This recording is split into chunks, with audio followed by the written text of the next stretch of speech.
There's a brief disclaimer this week. There's some stronger than usual violence and some adult stuff. Please check out the post on mythpodcast.com for more information. This week, on Myths and Legends, there are 2 stories from Italian folklore. On the first, we'll see that goat butlers make the best butlers, if, they exist. And on the second, why, if you have trash water dripping on your eye, maybe roll over. Who knows, though? I'm not a doctor. The creature this week is a hairy little weirdo, who's the reason you'll be taking a bath in the kitchen from now on.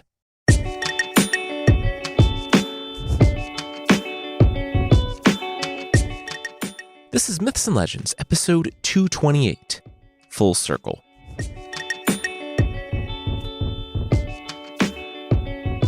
This is a podcast where we tell stories from mythology and folklore. Some are incredibly popular stories you might think you know, but with surprising origins. Others are stories that might be new to you, but are definitely worth a listen. This week, there are 2 stories from the Italian writer Straparola, and they were put down to paper in the 1500s. In a collection known as the Facetious Nights, or the Pleasant Nights. It's a fairly off-the-wall collection of fairy tales that went on to influence other collections down the road. There are 2 stories of people going full circle. And the first, we'll start with an elderly priest who is getting really tired of walking everywhere.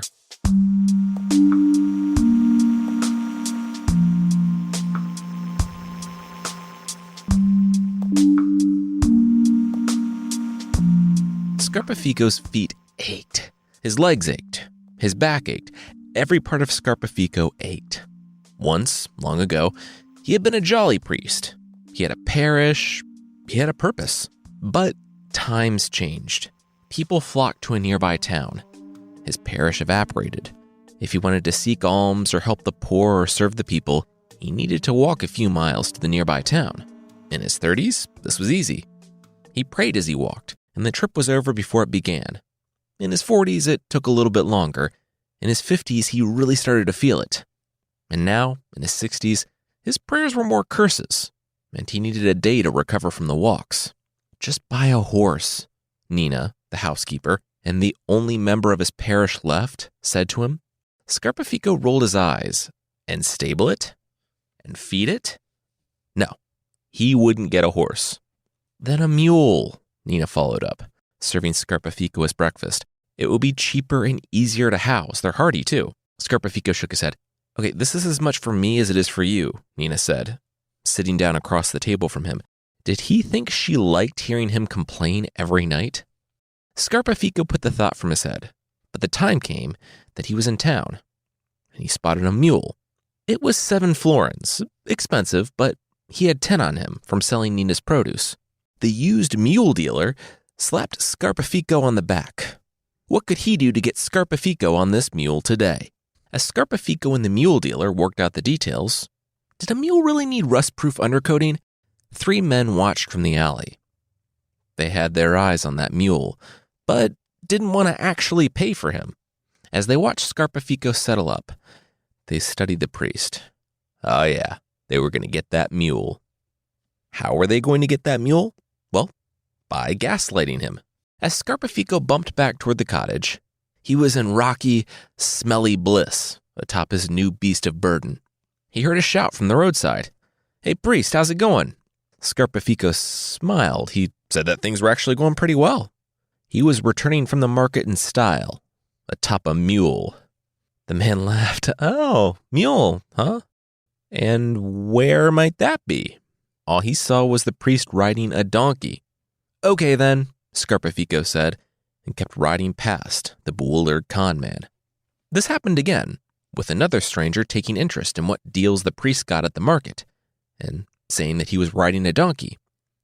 Scarpafico dismissed him, too, and continued on. Finally, not a mile from the cottage, the third man commented that the priest must have been scammed. He was riding a donkey, not a mule. Now, when 3 people said it, the priest started to believe it. I have a hard time telling the difference between a donkey and a mule, but mules are generally meant for riding, whereas donkeys can be ridden but are more meant for working. Scarpafico started to doubt his own judgment, and then looked at the animal. This is why he knew he should never buy things. He got down, sighed, and handed the man the reins. He might as well take this mule Donkey. The priest had no use for it. He shook his head. It was too good to be true.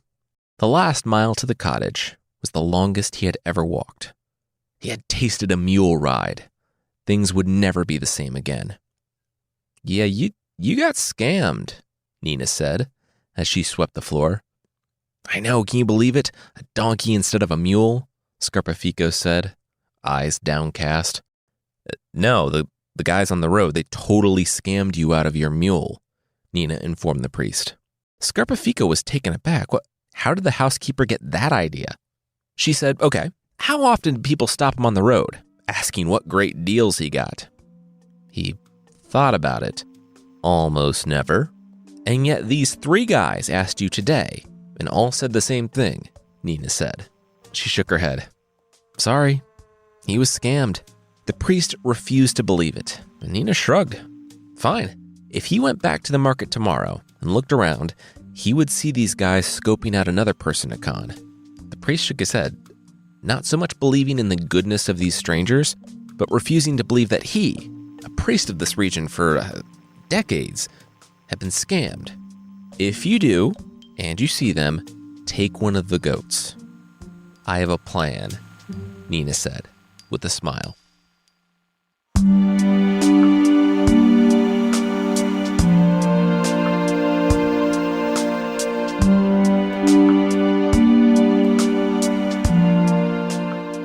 You, the priest, Scarpafico called out the next day when he spotted one of the con men at the market.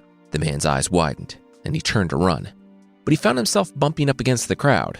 When he looked back, the priest was in front of him and hugging him. He thanked the man for his honesty, for telling him that he had been scammed in the marketplace. The priest was so grateful. Did the man want a free meal? When the priest said free meal, the other 2 con men emerged from the safety of the crowd. Hi, they had been honest too? The priest lit up. Yes, awesome, please. Everyone was invited. The men followed Scarpafico as he walked around the market, buying all the ingredients for dinner that night. When they were finished, Scarpafico walked the goat to the edge of town, told it to inform Nina that they were going to have such and such dish that evening, and slapped it on the rear. The men watched the goat hoof it down the road. Didn't the priest need to, guide the goat? Wouldn't he just wander off? The priest grinned. No, not that one. They had some free time now. Nina would be cooking, so who wants some wine? He's buying.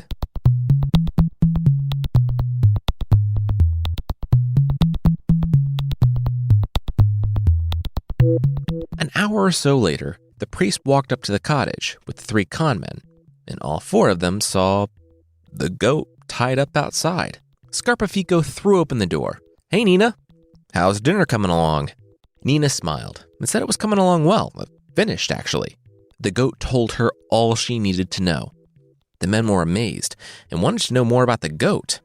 But it wasn't until after dinner that Scarpafico would say anything. Yes, it was a magical goat. It was from, this wizard who had seen the light and joined the church. It could understand speech, find its way home, and relay instructions. It made deliveries super easy. The men looked at each other. Would the priest sell them that goat?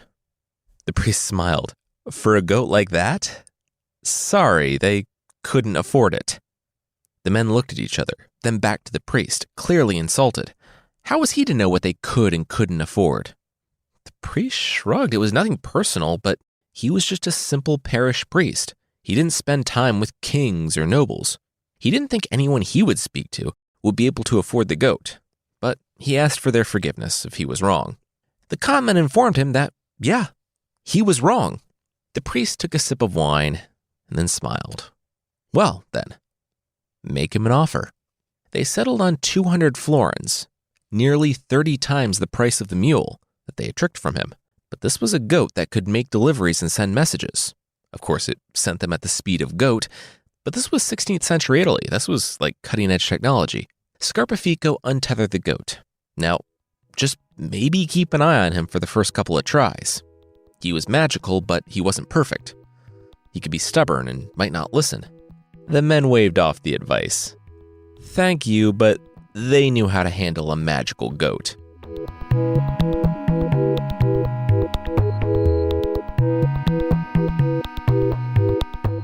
The men emerged from the market. The feast piled on the back of the goat, just like Scarpafico had the day before. They grinned, telling the goat to go back home and to tell their wives what to make for dinner. They slapped the goat on the rear and then went to the same tavern they had been to with Scarpafico the day before. The goat joined his brother, the goat that Scarpafico had released the day before, in the Italian wilderness, eventually shaking off the ingredients for the feast, eating them, and being sure to never be seen by humans ever again. When the men staggered home a few hours later, they yelled out to their wives, "Where was dinner?" The women didn't know what they were talking about. What goat? And also, where had most of their savings gone? The men explained about the magical goat they bought from the priest that they scammed, and the women just laughed. I mean, come on, really? The men were confused. What? They got scammed right back. Not saying that they should have seen it coming, but they were professional con men. They should have seen it coming.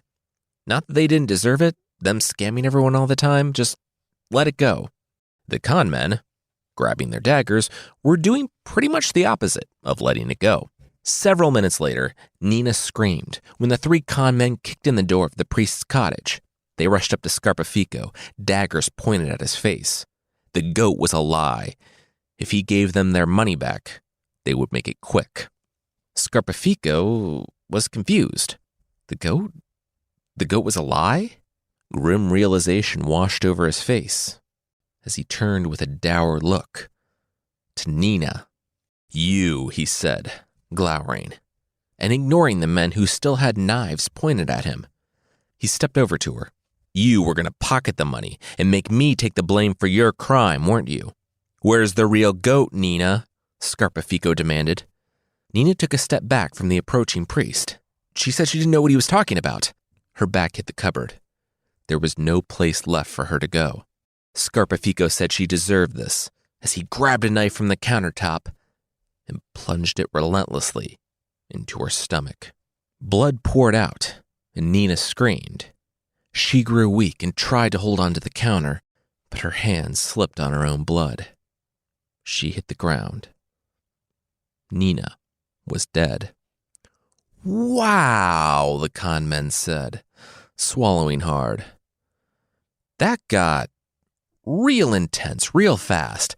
Seriously, he just straight up murdered her? Scarpafico was on the ground too, holding Nina's hand. What had he done? He didn't even know if she was responsible. The goat could have just run away from them. He got lost in his own anger. He had murdered another person. The three con men said, "Wow. Yeah, they kind of lost their stomach for murder today." But the priest pointed to the shed in the back. "Bagpipes."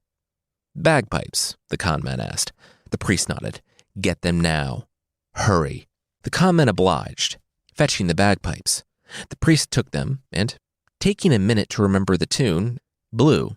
The tune was a simple one, and the con men were a little confused why Scarpafico was playing an impromptu dirge for the woman he had just murdered when they saw Nina's chest rise for the first time in minutes. She gasped, and her eyes opened. Nina was alive. Scarpafico hugged the woman, apologizing profusely for murdering her. Nina hugged him back, saying that she forgave him. She didn't know why the goat didn't return to these men, but she would never betray Scarpafico like that. The con men were all stunned. Those bagpipes just brought her back to life? Scarpafico looked. Oh, yeah, they did. He was grateful that those worked.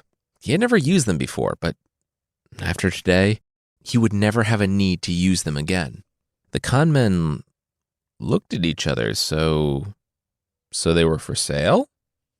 They got a deal. The priest credited them with what they paid for the goat, seeing as it had gotten away, so the bagpipes that brought people back from the dead were only an additional 200 florins. The con men thanked the priest for being so understanding and went home. As soon as they were out of sight, the priest went to Nina. Was she all right? He didn't actually hit her, did he? She pulled the deflated bladder full of blood from underneath her shirt. Nope, It was close, but her plan went off without a hitch.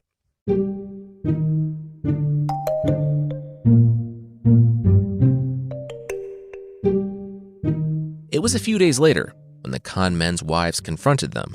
Hey, so there's even less in the lockbox now? After they confronted that priest and got their money back, so what's going on? The men said, yeah, it's because they talked it over with him and bought some bagpipes that brought people back from the dead. The woman stood frozen for a few minutes longer, then facepalmed.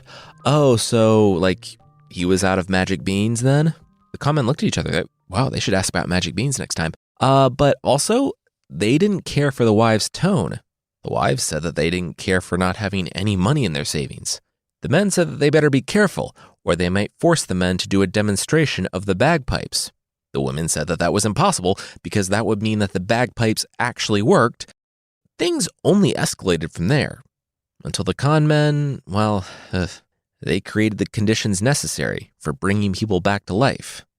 Namely, they killed their wives. The con men were pretty excited about some consequence-free murder, but that excitement quickly dwindled when, song after song, the women remained dead. They weren't coming back. Worse, they were right. The con men had been conned. Priorities. There was a scream at the door, and the three men turned to see a neighbor, looking in horror at the bodies. Turned out that when you murdered someone and then put on a small concert, people noticed. He yelled out that there had been a murder, alerting half of the neighborhood. The men looked at each other. They needed to get out of here, of course, but there was something else that they had to do. They found the priest outside of his cottage, and, for all of Nina's planning, she really thought that they would take more time before straight up murdering someone. Scarpafico's eyes widened, and he took off on a run at the first sight of one of the con men. But he ran flat into another. The man sneered and hit him over the head with the butt of his dagger.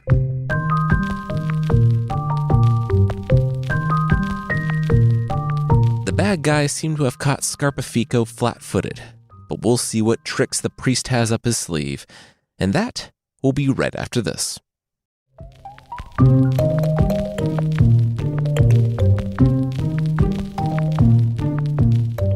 Scarpafico's head was pounding as he rubbed against the burlap. His body, contorted and shoved into the sack, ached, but he was alive. One of the con men had thrown him over his shoulder, and Scarpafico resisted the urge to strike out at the man. The con men had kept him alive, but he didn't want to test their patience. All it took was them sliding a dagger through the bag if they changed their minds. The bag was bumping, hurriedly, as the men raced through the countryside. The king's men, they're close behind, Scarpafico heard from one. I know, I can't get away, not with him on my back, another said. Hide him, we'll come back. We can't take our revenge if we're in the dungeons, the third said. And the one carrying Scarpafico immediately obliged. Scarpafico hit the ground hard, heard the rustling of dead leaves around him, and the footsteps of the con men. The king's men must have been far off, because Scarpafico didn't attract attention. Even when he shimmied from the hiding spot and rolled out, he heard the river flowing nearby and was careful not to keep rolling, lest he flee from one danger and roll right into another. Then, from the direction Scarpafico thought was the road, he heard dozens of hooves and a whistling sound. The old priest smiled. They want me to take her, but I will have none of her, for I am a priest and I have no concern with such matters, the shepherd heard from the bag. Over and over again, he loosened the rope at the top and found the priest huddled inside. What was going on? Scarpafico explained the whole situation.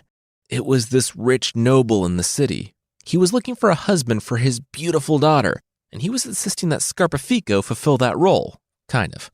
The shepherd narrowed his eyes. So the priest was being forced to marry a beautiful rich girl, and this was a problem? The priest said that, kidnapping was a problem, for one. The man was so adamant that anyone marry his daughter, that it seemed like it didn't matter who it was. The men who came to his parish were supposed to get the young servant there, but they just grabbed him. The old priest was an old priest. He didn't think he could be a suitable husband to the woman if he wanted to. And he didn't want to. He had taken a vow of celibacy. Wait, so they were supposed to get a young man, but they got you, the shepherd said. Wait, where did they go? The priest said he didn't see. He was in a bag, probably off to the bathroom or something. Hey, the shepherd boy said, thinking it over. Did the priest mind if he traded places with the old man? I mean, the old priest didn't want to get married anyway. And if it was all the same to the rich noble, to the point where he would accidentally kidnap an elderly priest, then he wouldn't care at all if it was a younger shepherd. The priest shrugged. Wow, well, that's an idea. If the young man wanted to take his place in this bag completely of his own volition, the priest wouldn't stop him. The priest stepped out, and the young man took his place, asking the priest to please close the bag up, so the kidnappers wouldn't know the switch had been made. The priest nodded and looked up to the sky, to God. Once again, he was just following this young man's explicit requests based on slightly unverified information. The shepherd looked around.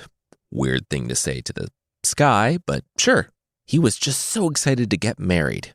The priest cinched the bag and asked if he could have the man's flocks. The shepherd said absolutely. Where he was going, he wouldn't need flocks. The priest nodded. The man had no idea how true that was. He drove the flock off. When the con men returned, they were out of breath and sweating. They really wanted to make this priest suffer, but they just didn't have the time.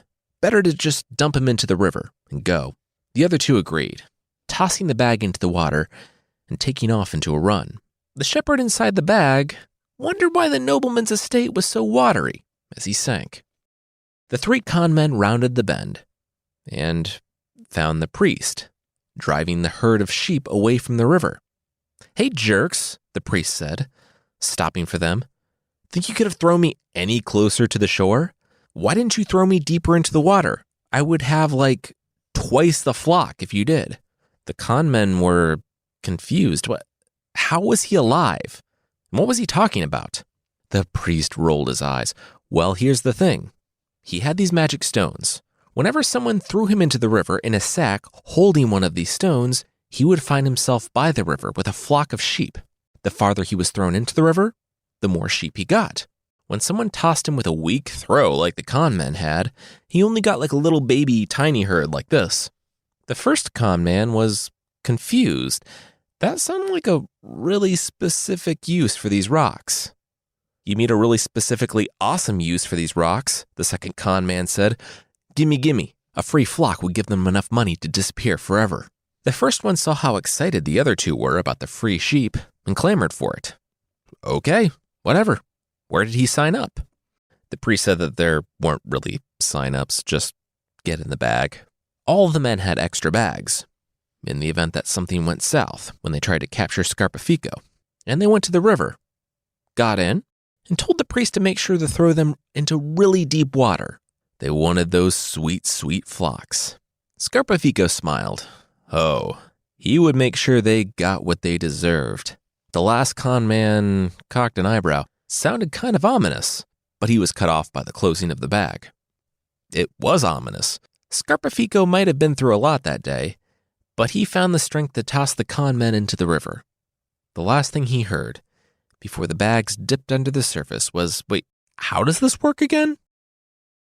The priest, Scarpafico, returned home and threw his arms around Nina, thanking her for such a flawless plan. Now, he had to improvise at the end there, resulting in the deaths of 4 people. The whole thing where the con men got arrested for murder didn't really pan out like her original plan, but he would gladly give her all the credit for getting them out of danger. Nina cocked her head. Wait, there was a body count now? Scarpafico smiled. Well, it was a necessary evil, but she got all the credit.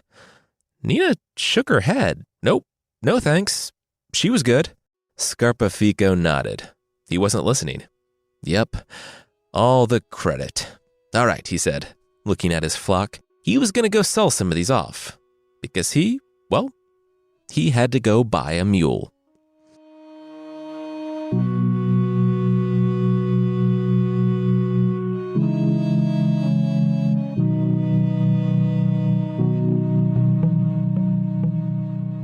That's where things end up for Scarpafico and Nina.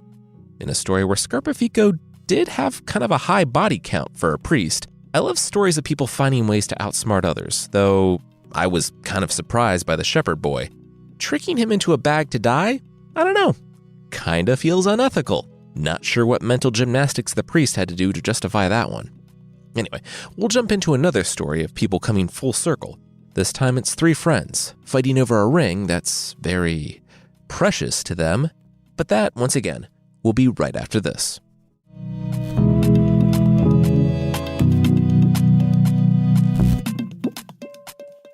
Gentlemen, please, said the gentleman, a Roman noble who was on his way to his farm outside of Rome. What is the meaning of this row, these fisticuffs, this hurly-burly? The 3 men, who had been best friends until just a few minutes ago, looked to the man in his 1940s lexicon. Well, here's the thing. Like Smeagol and his best friend, whose name I can't remember because Smeagol nearly instantly murdered him, these young men were on the verge of killing each other over a ring they found. Fentuzzo had seen it glinting, Gordino had squinted, seeing that it was a ring, and Sanucio had run over and put it on. So each man said they had a claim to it. Naturally, instead of working it out, they were beating each other bloody. Signor Gavardo tried to go around, to not get involved, but his horse was almost roped into the fight, so he yelled for them to stop. They were 3 peasants, and he was a noble. He could have them executed for this. The men asked if he could do that? Gavardo said he was an old world noble, so probably? Did they want to test it? Besides, he could judge who deserved the ring. But first, what were they doing out here? What was their story? The men said that they were known for their laziness, gluttony, not making great decisions. The noble nodded. Weird thing to brag about, but it was good that they knew themselves. Continue. The other 2 pointed to Gordino, saying that he had a line on a job in Rome that could set all of them up. So they were breaking their one rule of being lazy, gluttonous, and not making great decisions, and going to Rome together. But then they found the ring, and that hurly-burly developed. The noble shrugged. Well, they were lazy and all that, right? Here's the deal. They could leave the ring with him. He was super rich and had no need for the ring.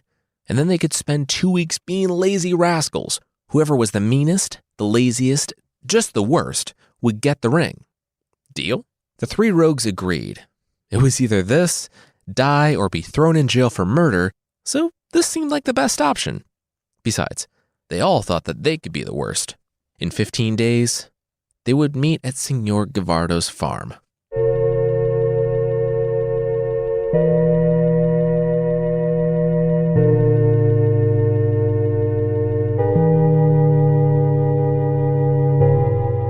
When they reached Rome, the 3 men went their separate ways, finding different ways to earn money or not earn money. We'll get to that. And that's how Gordino found himself at the doctor. You see, Gordino was out with his new master at the market, and the man was picking out some figs. They were just normal figs, and they were delicious. Gordino, seeing a chance to be low-key terrible, and because he was hungry, just took the figs that his master bought and put them straight into his mouth. This continued all afternoon. He was full.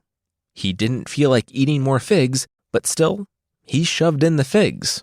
He shoved them in until his mouth was bulging, and his master turned around.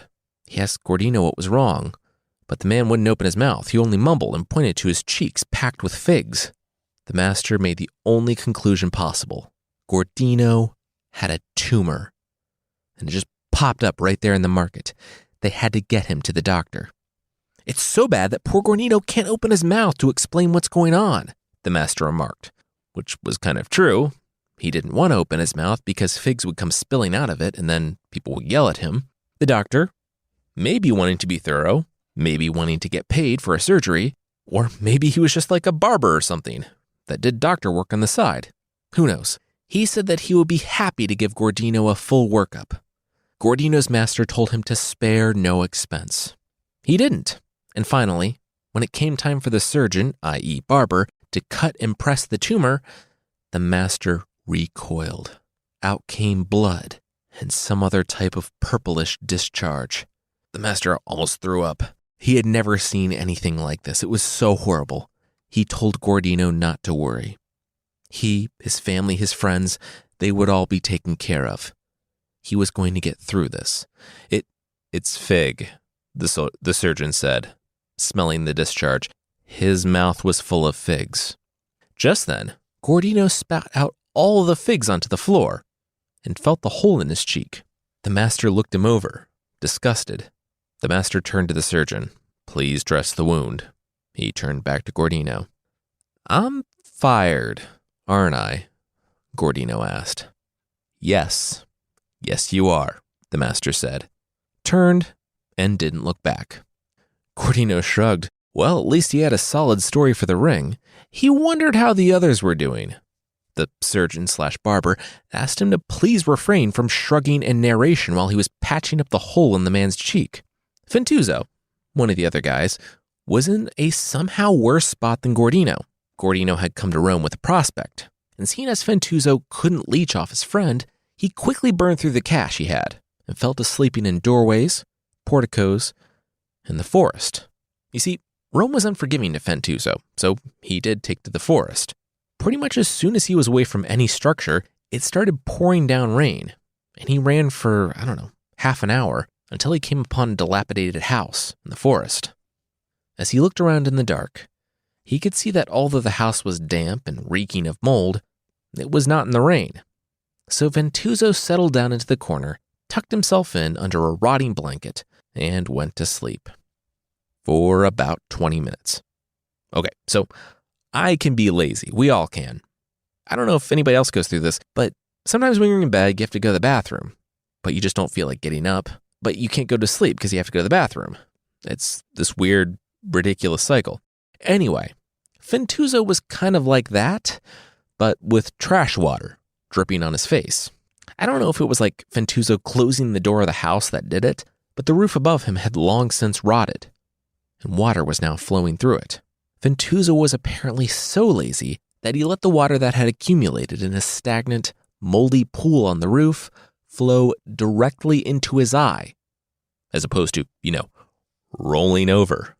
In the morning, after what couldn't possibly have been a good night's sleep, Fentuzzo opened his eyes, but found that one of them was still closed. He touched it. Nope, not closed. Soft and squishy, still open.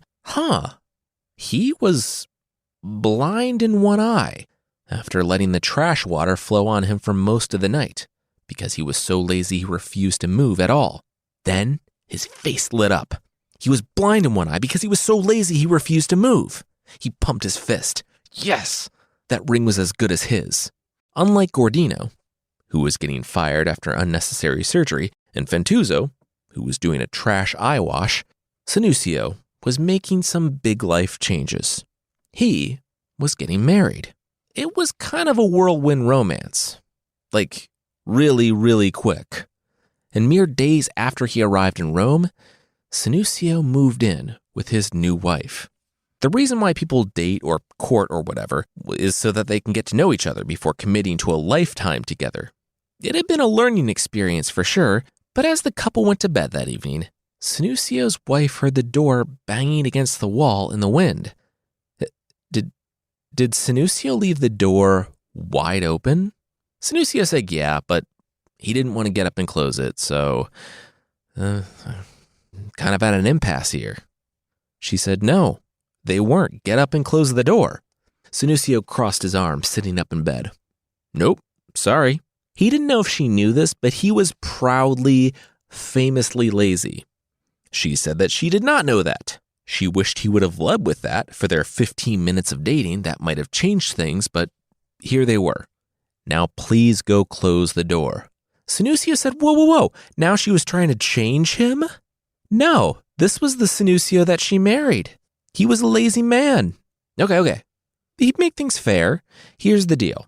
The first person to say something, anything, has to close the door. Senuccio's wife shook her head. No, that's ridiculous. Go close the door. You lost. You got to go do it. Senuccio laughed. His wife sneered. All right. She would play his game. The first to talk had to go close the door. The pair put out the light and just laid there, listening to the door creak back and forth. Several minutes passed, and they continued just laying there, in silence, neither wanting to get up and get the door. Yes, but more importantly, neither wanting the other to win. Then they heard footsteps. Sanucio almost asked who it was, but then he heard a voice. "Hello?" a man yelled out. He said he needed a light for his candle and the door was open. They heard more footsteps throughout the house, slowly making their way to the bedroom. Soon, a dark form blocked any light from the window. As he stood over Sanucio, Hey buddy, what's up? Could he have a light for his candle?" He shook Sanucio, but the man only looked up at him, not saying anything. The stranger shook his head. Weird. And then he looked to the other side of the bed. He slid on over. Oh, hey there. 15 days later, Gavardo, the nobleman who was judging the competition, put his hands over his kid's ears. A little warning, come on. He was listening to the story with the rest of his household. Okay, was that going in the direction he thought? Sanucio shrugged. Pretty much, yeah. The guy went over to the side of her bed. She looked at me and then she, quote, enjoyed a merry evening. But she was also mad at me for not closing the door. He turned to his friends, which is how he won the quiet game. High five up top. The three men turned to Gavardo. Well then, what'll it be? Who is the winner of the ring? Gavardo looked at the three men.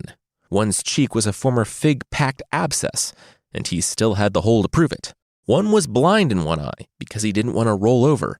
The third's wife had left him because he valued winning a ridiculous argument over their relationship. He looked down at the ring, held it out in front of him, and threw it as hard as he could into the road. There was no winner here. Only three losers. Ventuzo squinted, seeing it glinting.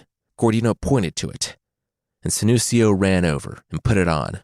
Sanucio got a punch in the face, Gordino got a kick in the side as he was wrenching the ring off his friend, and Ventuzo got a headbutt as he was holding up his precious. Gavardo, the noble, went inside, letting the three men sort this out themselves in the street, as he should have done the first time.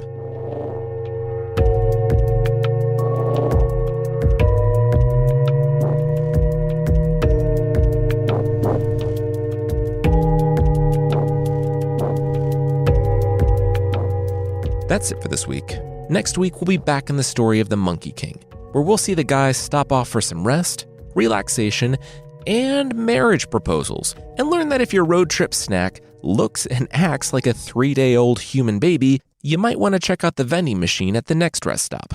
If you'd like to support the show, there is still a membership thing on the site. For less than the price of mirrored reading glasses so that you can lay on your back facing up at the ceiling but still be able to read a book that's open on your chest, because these glasses use the same technology as a periscope, you can get extra episodes and ad-free versions of this show that are, frankly, not as useful as periscope glasses. I might actually need to try those out because I haven't quite cracked the secret to comfortably reading in bed.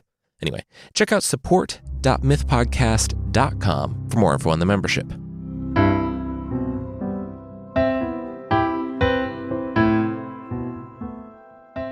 The creature this week is Bannick from Slavic folklore. Now, if you're thinking you want to head to the bathhouse in the off hours, when there won't be anyone there, so you can have some privacy, well, you won't have privacy, even if you're alone, because Bannick is there. The Bannick is a hairy little man who lives behind the stove in an old Slavic bathhouse. The Bannick, crazy fun guy that he was always up to mischief, like making spooky voices, tapping someone on the shoulder then disappearing, or strangling bathers if he was even slightly offended. Further straining the term mischief, the Bannick has been known to throw boiling water on people, carry off babies, and just straight up burn down the bathhouse. What offends this little creep who watches people bathe? Apparently Christianity. People were forbidden from putting any Christian symbols in the bathhouse, or even wearing something like a crucifix in the bath, lest they spark the Bannick's ire. In a medieval Slavic adult swim sort of thing, the third or fourth firing of the stove in the bathhouse was reserved for the Bannick, who, despite being a creeper peeping Tom himself, really liked his privacy, so he was permitted to bathe alone. If you want to get on the good side of your local bath monster, before you build the bathhouse, You just have to suffocate a black chicken and bury it under the doorway as an offering. I guess the Bannick isn't all bad though, and can help you out with some divination. If you want his advice, go to the bathhouse and point your naked back toward the structure, asking the Bannick a question. If the answer is positive, the Bannick will, quote, gently touch your spine. If it's negative, he'll scratch you. I personally think I'm content leaving stuff up to chance, rather than potentially getting a very angry massage from a hairy bath monster. If you want to avoid the Bannick, you have to avoid the bathhouse. And apparently some people did just that.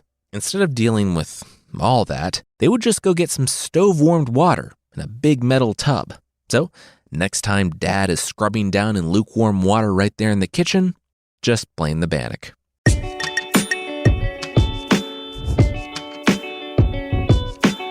That's it for this week. Myths and Legends is by Jason and Carissa Weiser. Our theme song is by Broke for Free, and the Creature of the Week music is by Steve Combs. There are links to even more music in the show notes.